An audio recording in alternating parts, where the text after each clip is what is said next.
Hi guys, once again, welcome back to my channel, Thailand Bound. If it's your first time here, my name's Peter and I talk about all things Thailand. Right, it's a Saturday morning, that can only mean one thing. It's story time once again, and I've got 4 great stories lined up for you once again, guys. Look, before I get into these stories, I just want to explain something. I often get messages, emails, people will say, look, I don't like the way that story ended, or that story was a little bit boring in the middle. The thing is, guys, I'm reading out people's experiences. People send these stories in to me and I read them out just as they are. I do edit them just so that I can read them easier, but I never change the stories. So yeah, I could change the endings on a lot of them and say they both held hands and, you know, walked off into the sunset, but then they wouldn't be genuine stories. And I like to keep them authentic as I can because the guys have taken the trouble to put these stories together and send them in. So anything I read out to you on a Saturday morning with these stories, they are all genuine. They've all been sent to me, and all I do is sometimes correct them a little bit here and there, take out some slang words just so that everybody who's watching this channel can actually understand the full stories. All right, so with that being said, I'm going to crack straight on as always, and I'm going to dive straight into the first story. สวัสดีค่ะ I was managing a small factory in northern Maine near Canada in 1997. It was built in the 1950s to make potato starch out of low quality culls, but did not do well. It was then acquired by a larger company which started taking starch from Brazil and Thailand. Then it was acquired by a very large company well before I went to work there. Back to 1997, I got a call from a big boss asking if I was interested in going to Thailand. They had built a brand new factory near Kalasin in 1994 and the wastewater system quit working, shutting the factory down. I spent 4 months there, then went back the next year to manage construction of a new factory in Rayong. Later, I left them and got a job in Karat. My wife was pregnant in Rayong but came to Karat to buy a small house for me to stay in. There was a big party in the Muban one Friday night, a wedding, so I danced until the wee hours and drank a lot of beer. The groom was a Brit named Mark, maybe 45 years old. He met his wife in Pattaya, but she was obviously not a working girl. She was probably about 40 years old, had never been pretty, but literally had her face smashed in a motor vehicle accident. I suspect the relationship was based mostly on pity. Mark had been a COBOL programmer, but even at that time, about 2002, it had been long obsolete and Nick had become a pizza delivery. They brought a house 2 doors away from mine.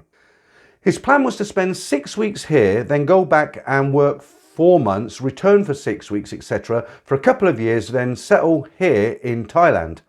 It did not take long to determine that Mark and I had little in common, so I spent less time with him. He came back 4 months later, but they spent very little time at the Karat house. A couple of weeks later, I saw other people living at the house. I asked my wife to go say hello and ask about Mark and his wife. Seems Mark's wife liked to gamble and had lost the house in a card game. She had gone back to Pattaya to look for another guy. I never saw Mark again. Very, very short story there and a very common story. House in the girlfriend's name and lost his savings, unfortunately. Okay, straight into our second story. This story happened in the Don Mueang area of Bangkok and outside of the bar scene, which is a bit away from the usual setting of your stories. Just to know, I had already completed my Pattaya apprenticeship, so I knew which red flags to look for. Where I live is a relatively quiet area. 2 minutes away from me, construction began on a new shopping mall, which was great because previous to this, we only had the usual 7-Eleven, Family Mart and a small, poorly stocked Tesco Lotus Express. The new shopping mall opened in early 2014 and I went to the supermarket there for my shopping, and of course I was checking out the new female arrivals to my area. There was one cashier in particular called May that I thought was very pretty, and she was very friendly with the customers. Going in and out of there often, I got on speaking terms with her. One day she was going around with the manager collecting money for charity. She was wearing a Santa hat, which I thought was funny because this was mid-year. I gave them a small amount of Thai baht and talked to her for a few minutes. The manager took our picture together with me handing over the donation to her. Following this, the ice was really broken. She would call me over every time I came in and we would have a small chat, all in Thai, because she had zero knowledge of the English language, beyond saying hello. And there were a few times she'd be coming back from lunch and see me waiting in a long queue. She'd quietly say the cash register number she was about to reopen, and I'd make my way there. I had given her my contact details, but she never got in touch and I never brought it up when talking to her again. I just assumed she's a pretty young girl. She's obviously not single, but she's nice to talk to. After a few weeks, she told me she was moving stores for a few months, but would be back. Her new store was going to be an hour away. Fast forward to December, 2 days before I was due to travel home for the Christmas holidays, I got a notification online that someone had added me as a friend. I didn't recognise a long Thai name, but when I zoomed in on the photo, I realised it was May. I accepted and we got talking. She told me she was coming back to the supermarket on 1st of January and told me more about herself. Her life was a standard Thai story of a single mother, divorced with 2 young children, sons, and she lived with her mother. I questioned why she didn't contact me earlier, and she said she lost my details the day I gave them to her, but found them again just recently, and that's how she was able to contact me now. Strange, because we had spoken countless times in person following the day I gave her the contact details. She told me she had a day off that day, and I told her I was getting ready to travel home, but would like it if we could maybe meet up before that. There were a lot of excuses given, but it all centred around her being a single mother, picking up the children from school, cooking dinner, and she also said that she couldn't text me in the evenings or at night because her sons use her mobile phone for YouTube and to play games. Basically all the red flags. I knew this all didn't sound right. I guessed in reality that it's probably when someone comes home from work that she can't text me, but let's see how this goes. So I went home for a couple of weeks and we spoke nearly every day. One day she sent me a screenshot of a Facebook post showing a gold necklace for sale, and I thought, here we go. She said her birthday was coming up soon and she would like it if someone would buy her this as a gift for her, because she never receives anything. Under the Facebook post it said you friend's name and X amount of people like this post. I decided to try and find out her Facebook through the friend's profile, which was actually very easy. She had liked the very first post on the friend's profile. I went on to her profile and the first thing I see is a cover photo of her, a Thai man and 2 young boys. Next thing, relationship status, married to a Thai man. I debated for a few minutes whether I would confront her with this or not, but I decided I would just send her a screenshot of her Facebook page saying I didn't know she was still married, and I thought she said they were divorced, and I said sorry if I had misunderstood, just to see what she'd say. She came back lightning fast saying she didn't think I'd seen her Facebook profile, how did I find it, and said they are indeed divorced but just never got around to changing things on Facebook. Okay, let's have a look at her husband's profile. 20 hours ago. Profile picture updated to a photo of just him and her where she commented with love hearts. I showed her that, to which she replied, why are you so clever that you can see everything, in Thai of course, and told me that he likes to put their photo up to annoy her because he just can't get over the fact that they are finished. I told her I didn't believe any of what she was telling me because she had reacted to the photo, and then she immediately blocked me. Even if what she was telling me was true, that would mean he is an obsessed, jealous ex, and we all know what jealous exes are capable of in Thailand from the countless news stories. I came back to Thailand soon after, and a few days later I went to the supermarket. I saw her there, but this time she had a sour look on her face when she saw me and didn't speak. I said okay, whatever, and went on about my business. When I came back through the cash registers, she called me over and said, sorry, I'm feeling sick today, but still kept looking downwards. And like she was upset, and a ladyboy cashier behind her was literally shouting in English, she's sick today, oh, she very sick. I said, okay, I believe you. I wasn't bothered. I just said, I hope she feels better, and left. 1 month later, our paths crossed just as I entered the supermarket and she came out of the staff area. She said hello and her face went bright red and she hurried away. I thought that's a bit strange. And then as I looked at her rushing away, I realised she wasn't wearing the normal uniform. She was wearing a maternity uniform. She was pregnant. My thoughts immediately went to, if she knew this when she contacted me out of the blue in December, was she planning to advance the relationship rapidly and name me as a father, or was the gold chain and probably other gifts a quick cash grab? I went to her checkout, smiled and said, "Have baby." Red-faced again, she looked downwards and said yes. I took it all in good spirit and congratulated her. Following all of this, we obviously never got back to talking online, but we did always when I came to the supermarket, and being honest, she was always nice to talk to despite her behaviour.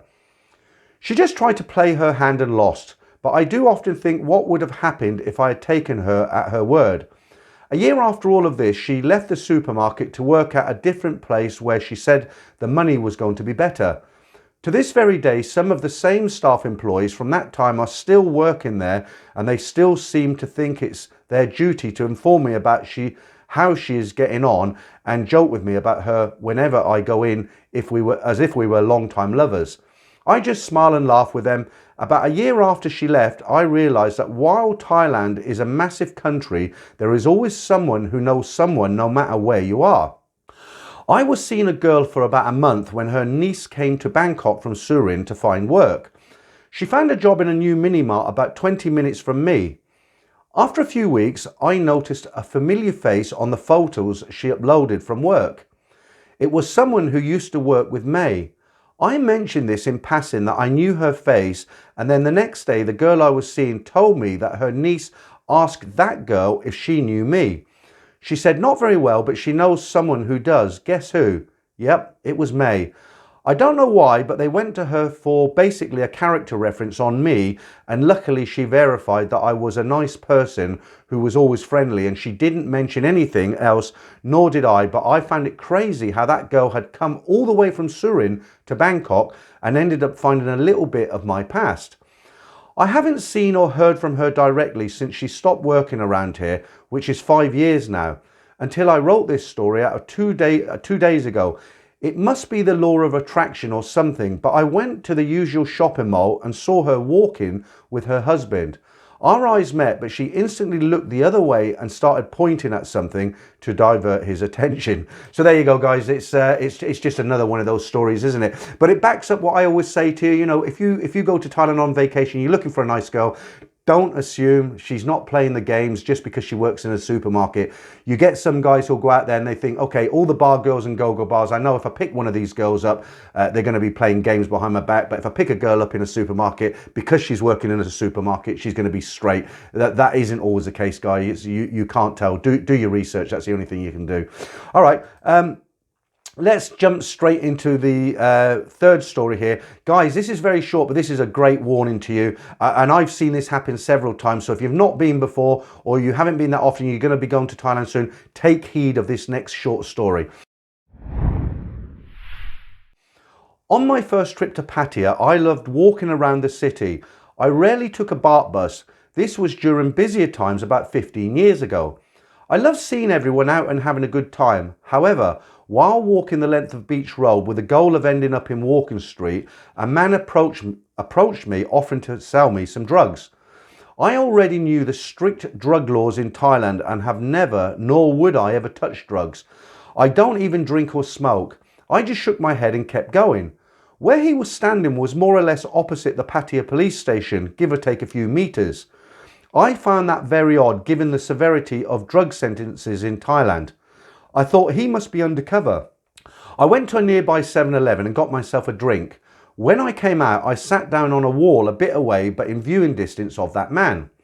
He proceeded to ask several more people and no one took him up on his offer. After about 20 minutes, he crossed the road and walked straight into the police station. I thought, there you go, I was correct. He was undercover, and then I thought how quickly and easily someone could screw up their life.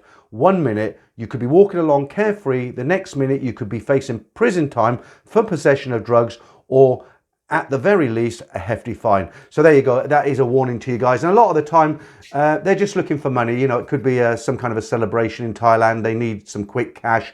And foreigners can be easy targets, can't they? You know, if you get caught with a joint or something that he's giving you and then somebody down the road arrests you, you're going to be in a lot of trouble. And if you know, if you're asked for 100,000 baht or even more to get out of that situation, I don't think you're going to think twice. You're going to pay it, and it'll ruin your holiday. All right, so I'm going to go into the fourth and final story now. This is one of the best stories I've ever been sent in. It's very, very interesting. It's quite long, and I think you're really going to enjoy this one, guys. So let's not waste any time. Let me jump straight into this one now. I enjoy listening to your stories. Here is one for you which I hope that you enjoy. Bit lengthy, but I'll pre-warn you there is a twist at the end. My name is John. I live in England and have been single since 1986. Before retirement, I was a freelance construction site agent. This allowed me to arrange holidays or breaks as I wished, as I could either accept or decline a contract as I choose. I used to spend weeks and sometimes months working 7 days a week far away from home. I considered my long winter holiday a roll-up of all my weekends. This also fit my work as the leisure construction industry used to go quiet after Christmas, and me taking a long break allowed remaining jobs to be given to guys who had families. For years I owned an apartment in Tenerife but was getting bored going to the same old place. In 2003, after hearing guys relating travel stories of Southeast Asia, I decided to head off and sample Asia. I learnt by accident that flights booked for New Year's Day on January the 1st were usually considerably cheaper than those booked, say, January the 5th. I also quickly found out that these flights could be cancelled and rearranged to something like the 5th at the same price as for the 1st. I have now sold my Tenerife apartment and have visited Thailand, Cambodia, Malaysia, the Philippines on numerous occasions. I don't usually stay in tourist entertainment areas as they are fantastic experiences to be had out in the provinces if you are bold enough to venture out there. I have many friends in Asia, and I am proud to say that my sister and I used to pay for children's operations, mainly cleft lip or long-term medication. Around 2009, on the day I left a village I know well, the 4 a.m. boat carrying 20 plus school kids to the high school on the next island got hit by a storm and all were tossed into the sea. Luckily, the second accompanying boat and some fishermen were able to rescue them all. This got me thinking, and I decided to do something to correct the situation. On my next trip, I funded the local village junior school headmaster to go to the capital and petition for permission to build a school on the island.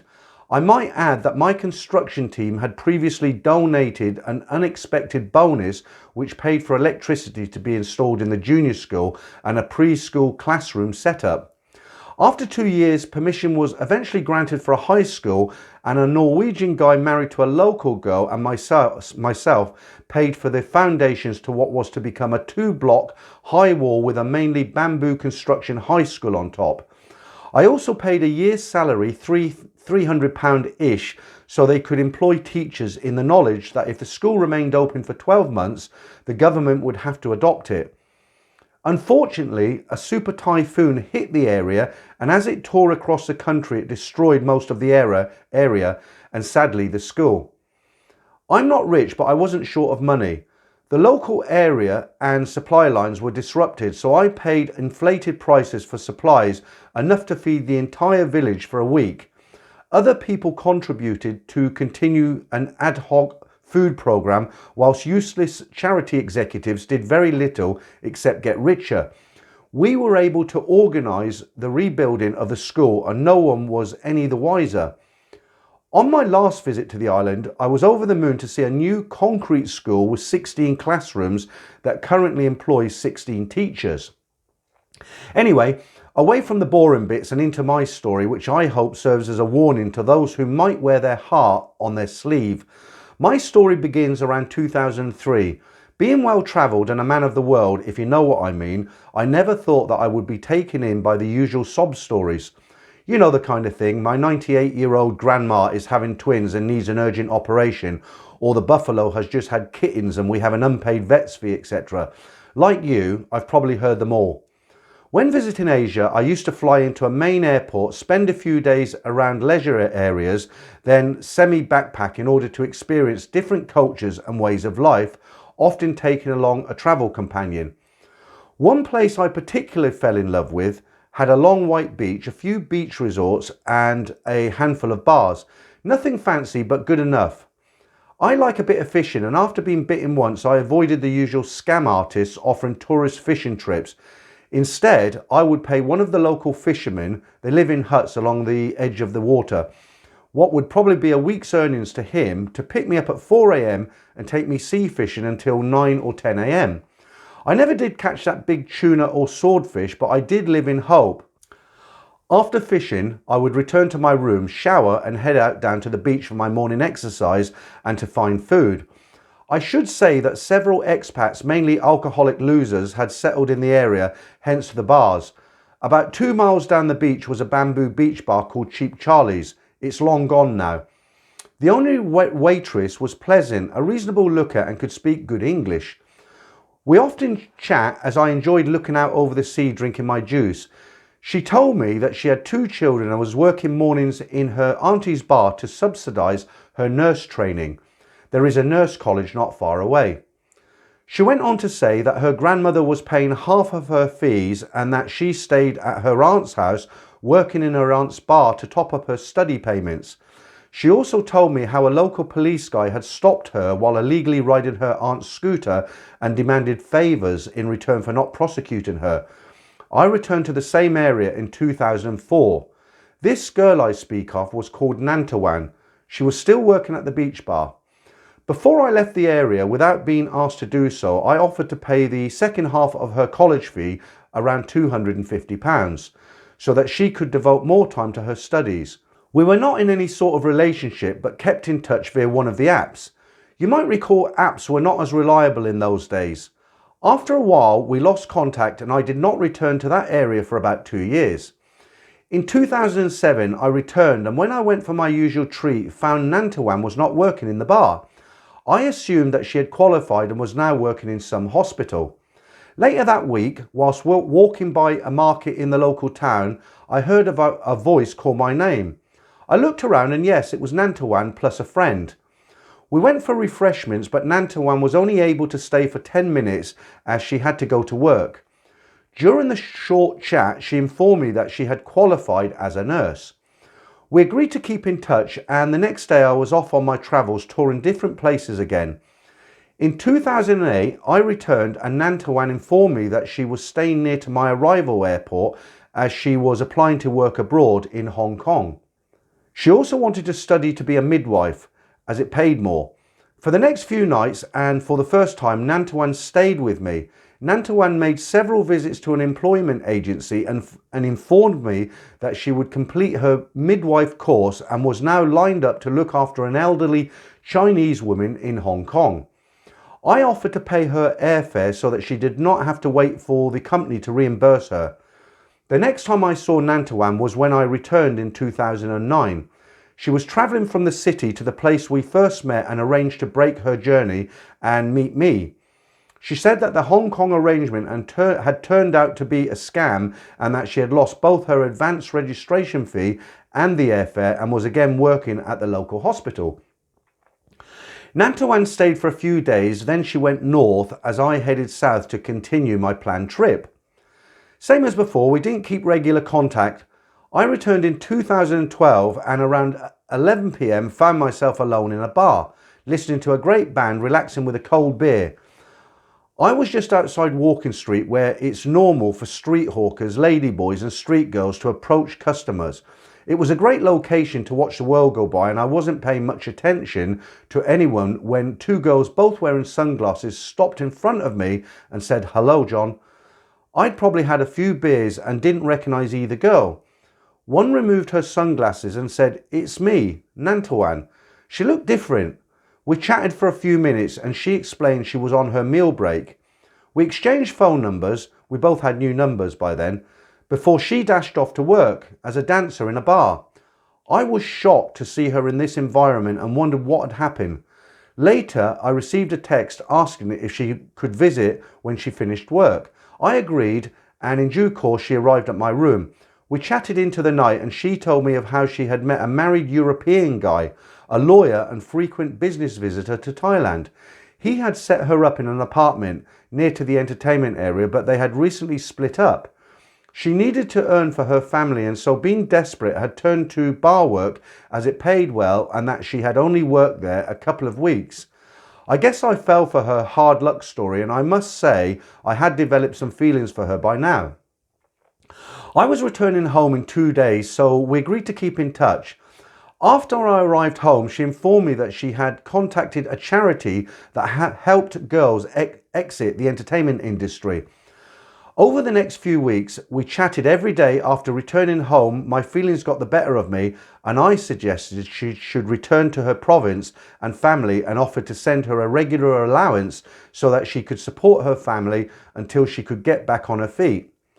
Not wanting her to remain in the bar longer than necessary, I suggested I purchase an airline ticket. To my surprise, she wanted to delay travel by 3 weeks as she had things to arrange, and said she would quit work as she hated the job. Reluctantly, I agreed and organised the flight. At the time, we were communicating using Facebook. Nantawan had a phone and a tablet, and I was using a tablet, laptop, or my home computer. This was when I first learnt that app screens vary depending on what kind of device you are using, a discovery that was to serve me well in the future. During the travel delay, she said she was visiting friends to say goodbye before returning to her province. However, I discovered by accident, and she was unaware of it, that each time she sent me a message, Facebook sent her location, which was in fact 40 miles away from her friend's place and in another tourist hotspot. But this information did not appear on tablet apps. I did not relay this information but gave her the benefit of the doubt. Nantawan returned home, and despite the signal in her province being hit and miss, we managed to keep in touch. Approximately 6 weeks later, I returned for a 59-day stay, transferring directly to her province in the south. As before, we had a great time together. At first, we stayed in a hotel, travelling back and forth to her village where we would stay 2 or 3 days. There was only one bus a day, and the journey to her village was horrendous. So to make things easier, I bought a new Honda motorcycle 125. Only cost £850, good when compared to the UK, where the same model was £3,000 plus at the time. Life in the province is not for the faint-hearted. I have experienced it before, so I know what to expect. After the first week, we decided to rent an almost new furnished 2-bedroom house, which was recommended to her by a cousin.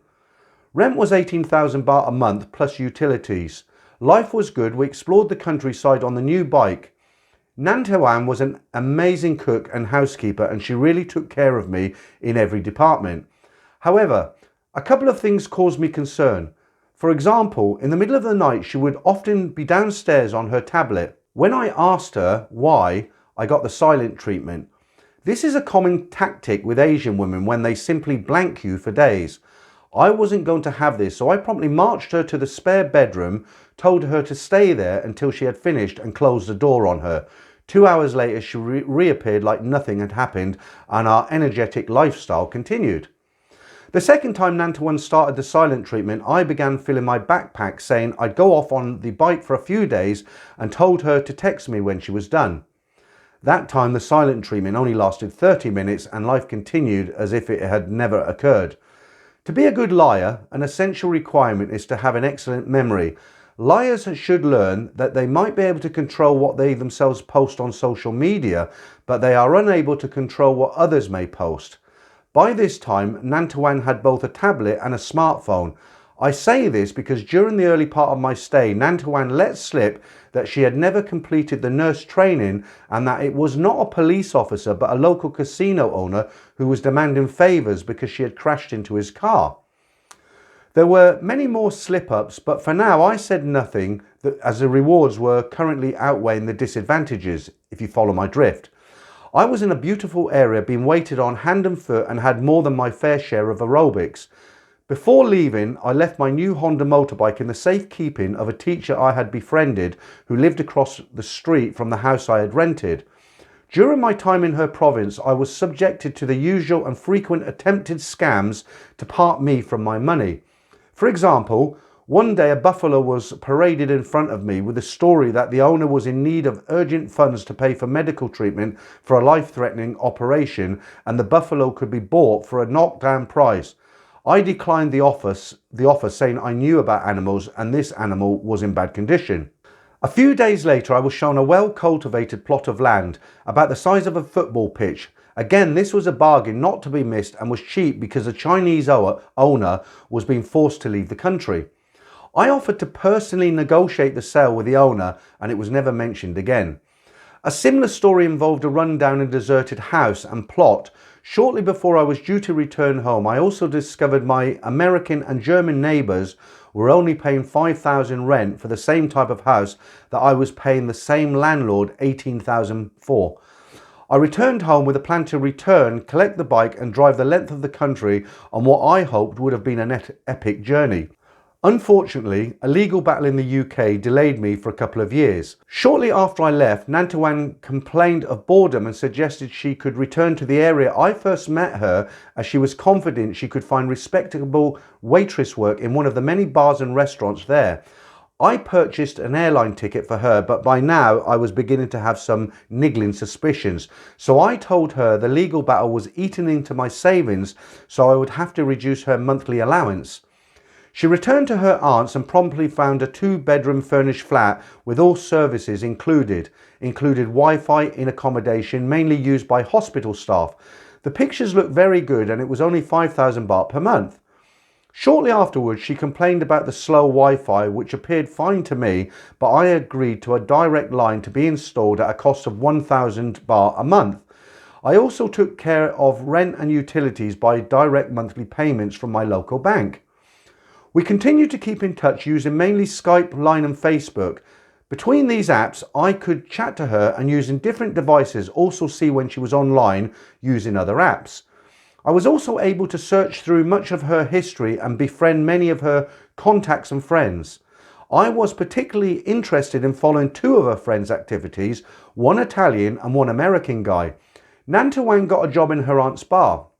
When I objected, she found a waitress job in a Korean-run beach resort, which, by the way, also had a mini go-go bar attached to it.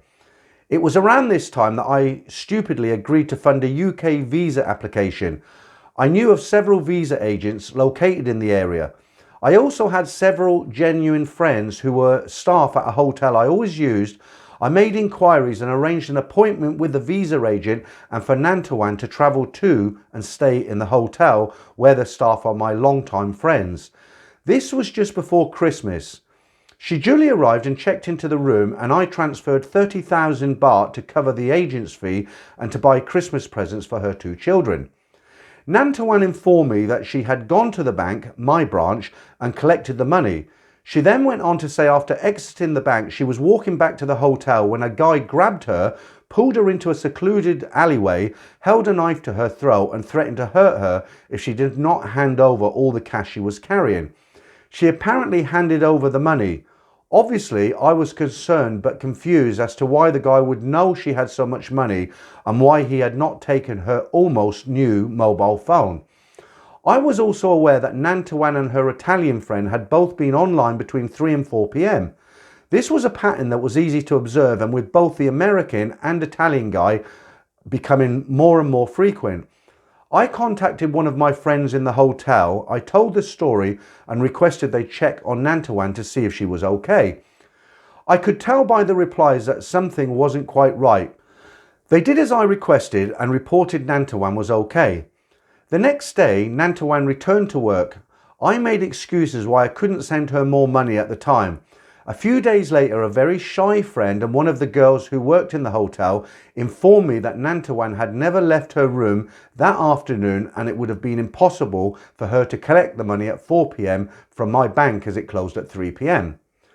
We continued to chat, but as my suspicions continued to grow, I took the decision to play her at her own game. My allowance payments became more erratic and I used the excuse of having to pay huge lawyer fees to cover this. At first she would chat upon returning home from work. Then there would be days that she said the signal was poor and she was unable to chat, but I still saw her online using various apps. I won't go into detail with regards to the content of some chats, but suffice to say, things changed dramatically.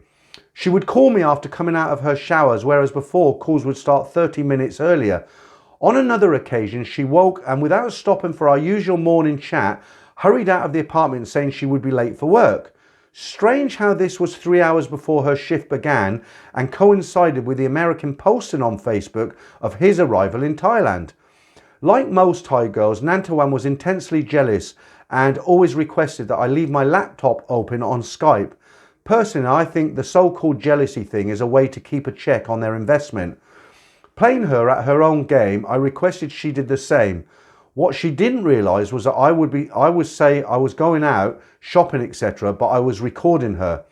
With Skype, it is also possible to make it look like you are away when in fact you are still present. I won't bore you with the details, but suffice to say, my suspicions were confirmed. I was able to record one device as she used another and also watch her games when she thought I was offline. The fatal day came when she requested I leave my Skype open on the night of February the 13th so she could greet me with a Valentine's wake-up message the next morning. I did as requested, leaving my Skype muted but showing a screen. Morning came and when she called me, I opened the camera. Nantawan was playing the double game again, but this time she made the big mistake of not putting on her headphones on. As you know, headphones would have muted other sounds within her room. No sooner had she begun wishing me a happy Valentine's than an American voice on her laptop declared his love and wished her a happy Valentine's Day. Nantawan didn't know what to do except panic and reach for her headphones. Too late. I muted my Skype, turned the camera to the garden and left it for around 48 hours. Meanwhile, I received numerous attempts as she tried to call me and one by one I blocked her friends as they sought to intervene. You might say she lost a lot of face. As for paying for Nantawan's apartment, I think it's fair to say the accounts ran into the red. Now for the twist in the tale that I told you about at the beginning. Like I said, I've travelled all over Southeast Asia and I guess you could say I've read the book and I've got the t-shirt. Yes, on the above occasion I was stupid. The twist is that most of the Asian girls are from the same mould. I've seen enough to know that. I'm aware that the majority of your stories revolve around Thailand and that all of the above could have easily happened there. However, on this occasion, my story happened in the Philippines. The super typhoon that destroyed my school was Yolanda, 2012, which I'm sure you recall killed thousands, including the son of my friends. I still keep in touch with genuine friends in Asia, and yes, Christmas will see some happy children, and I look forward to returning both to Thailand and the Philippines as soon as Mr. Movid is declared dead or safe. So there you go, guys. What a good story that was. And it just goes to show you this can happen anywhere. This was in the Philippines, but as he quite rightly said, it could have been Thailand, and it has played out in Thailand many times in the past, and it will in the future, I'm sure. And if you want to support me, if you like what I do on this channel, there is a link below. So thank you in advance for that. Or you can join as a member. Okay, guys, the next time I'll see you will be Friday 9 p.m. for the live stream. I look forward to that. And I hope you can come along and join in the chat. Until then, I'll see you next Saturday with some more stories.